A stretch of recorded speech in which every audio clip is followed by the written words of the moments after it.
Today, I want to share with you a really, really important skill that if your child doesn't have this, they're going to have a really, really hard time with impulse control and with self-regulation, which is just being able to regulate or control their emotions, identifying emotions. It's a really important skill for your child to have. Otherwise, they tend to lash out in other ways, hitting physically or saying things that aren't really what they mean when they're angry because they just don't have the words to express their emotions. Kids that have difficulty with identifying their emotions and expressing their emotions, they tend to, hey guys, they tend to have poor self-regulation skills, and so they tend to struggle in academics. And then they also, research has shown that often they struggle with anxiety and depression more often as they get older. So, all that to say, it's so important to help equip our kids to identify their emotions. So, there's this brain analogy, if you've ever seen, where this is the brain, and this part of the brain is kind of like the logical part, thinking part of the brain. And when our kids get upset, their lids get flipped. And this part of the brain, that they say the reptilian part of the brain, is the part that has kind of that fight, flight, freeze, um, those instant reactions that are really for survival, those kick in. During that time, our kids can't think logically.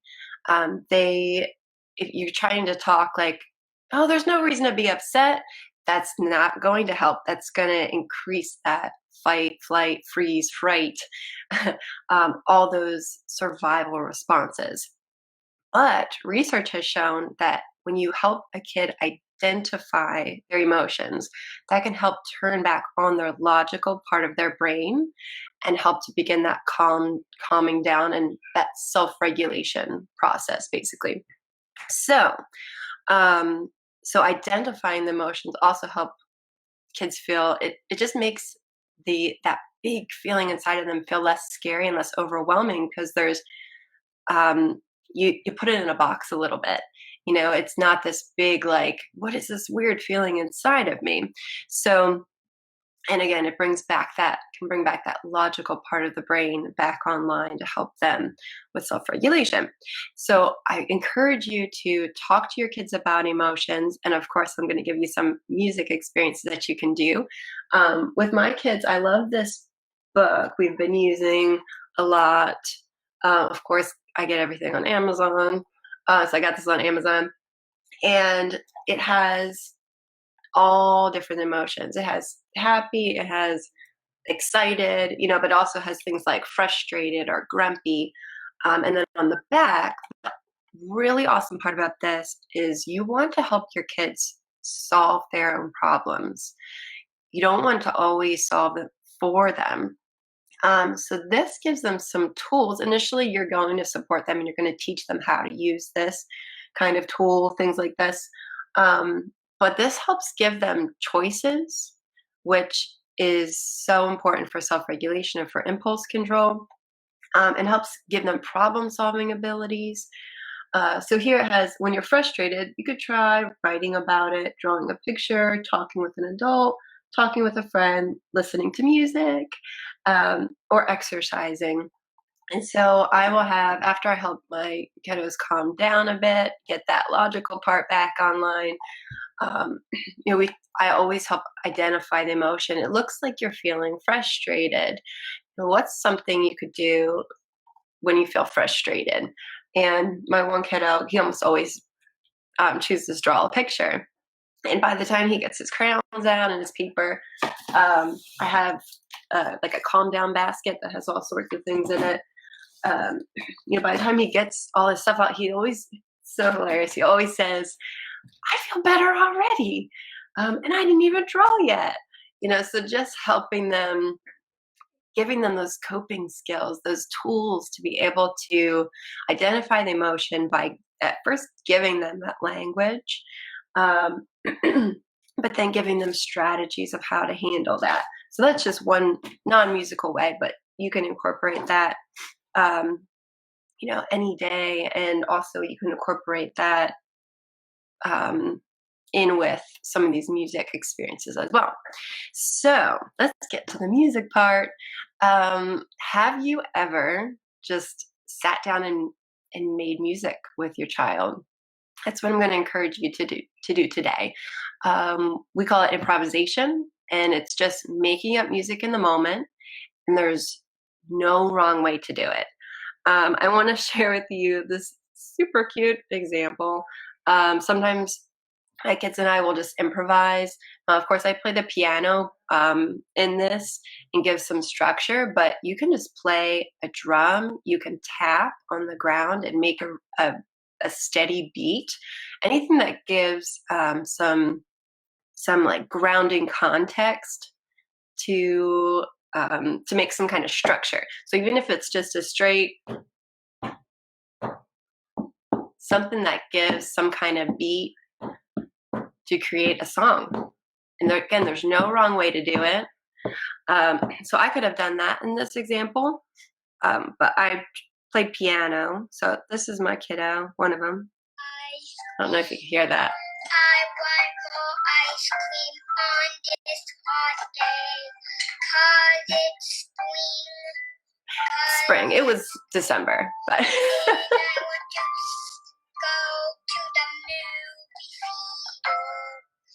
I just think that's the cutest thing, but I'm a little biased. But that, in that example, we just sang songs and allowed them to express themselves through the music. They sang about how ice cream made them happy. They sang, the next song, my other son sang about a sock that he lost. It's all kind of nonsensical, silly things. But they were expressing themselves in the music. And they talked about how they actually mentioned different emotions in their song, how they were happy and sad. And a lot of that comes through just, again, that training them of giving them that language. So even if your child is nonverbal, you could still share with them different pictures and give them that language. Start, basic at first, happy, sad, mad, but then you can expand on that. So, sorry, I'm still feeling a little sick. Um, so, um, as you're using the music afterwards or during, you can ask questions. Say if they were singing about ice cream, you can, if they take a pause, you can interject and say, how does ice cream make you feel?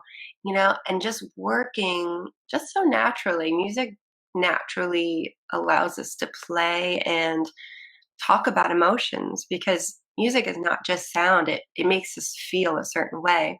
So you can say, oh, how does this song make you feel? There were times in some of their songs that we've done where they sing about being mean or angry things, and we talk about how did that music make you feel? And just having that conversation and using the music um, to make them recognize what that feels in their body is really important. So identifying the emotion and identifying how that emotion feels in their body is really key for impulse control and for self-regulation.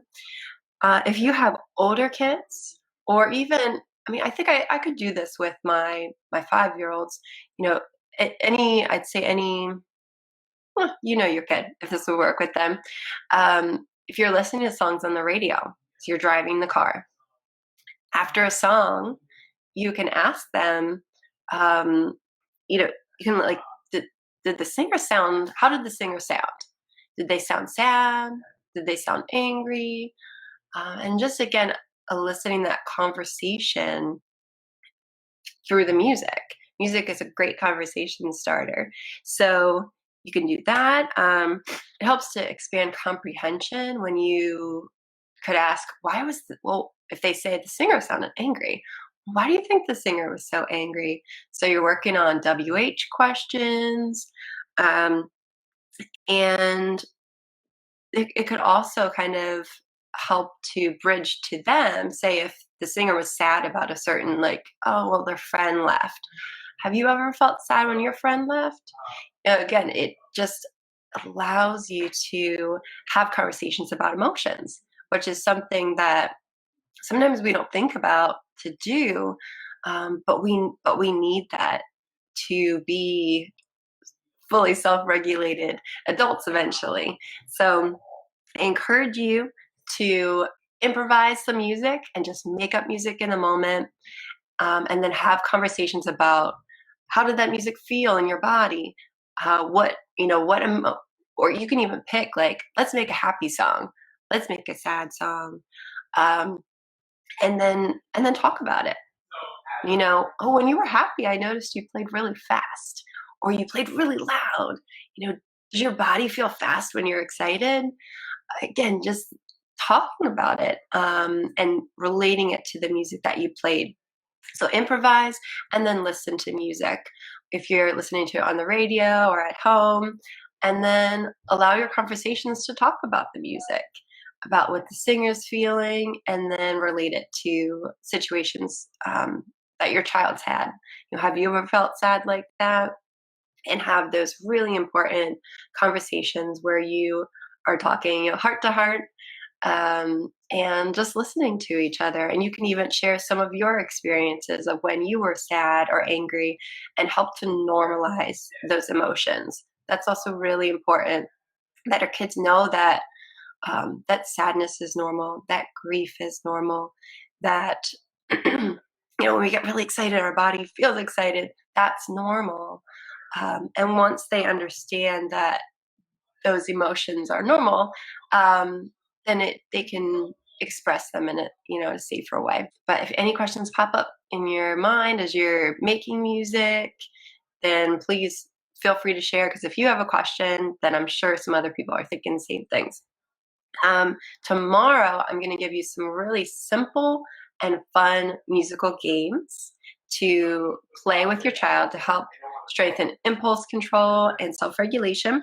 And you might be surprised by some of them. So I am looking forward to sharing that with you tomorrow. Again, if you have any questions, feel free to let me know. And I hope that this is helpful for you today. And I encourage you, again, have those conversations about emotions, and it's going to help you and it's going to help your child. So have a great day and a great lunch. Bye.